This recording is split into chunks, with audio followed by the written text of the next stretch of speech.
அதானம்மா நீ சொன்ன பிரியாணி கடை? இல்ல, பானிபூரி கடை. அதனால தான் உன் மண்டையை உடைச்சிருக்கான். டேய் ஓனர் எங்கடா? साहब बंदा और निमिष ए நம்மளே தேடி போலீஸ் வந்திருக்கோ. रोको रोको. Sir 5 minutes sir coming sir. சொல்லுங்க மேடம். இவங்களை யார் இப்படி பண்ணது? மேடம் அந்த பையனை எப்பயே வேலையை விட்டு அனுப்பிச்சிட்டேன் மேடம். டேய் ஒழுங்கா சொல்றியா? உள்ள தள்ளி லாடம் கட்டுட்டான். மேடம் அந்த பையனை அண்ணா தொத்தி விடுச்சு. கான்ல அந்த பையன் அண்ணா கையை கச்சிச்சு. இங்கே போ. இத பார்த்தா ஒண்ணும் கடிச்ச மாதிரி தெரியலையே. உங்களை பார்த்தா கூட தான் போலீஸ் பச்ச மாதிரி தெரியல. டேய் என்ன மேடமே எதிர்த்து பேசுற நீ? சார் இவங்க யார் வந்தாலும் இப்படிதான் சார் பண்றாங்க. Sorry sir. சரி இந்த கடையில என்ன ஃபேமஸ்? முட்டை பிரியாணி சார். சாப் மேடம்க்கு நல்லா தெரியும். என்ன பார்த்தா உங்களுக்கு எப்படி இருக்கு?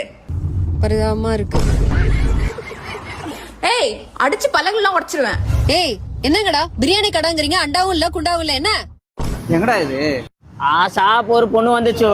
சரி. அண்டா பிரியாணி கேட்டுச்சோ. ஆண்டோட தூக்கி பிரியாணி கொடுத்துருப்பேன். ஆமா சாப் கொடுத்துட்டேன். இவனை நம்மளே மாட்டி விட்டுடலாம். மேடம் மேடம் இவன் தான் மேடம். புடிங்க அவனை. டேய் என்ன யாருக்காவது முட்டை பிரியாணி கொடுப்பீங்க? அவ்வளவுதான் உங்களை வாங்க மூக்குல.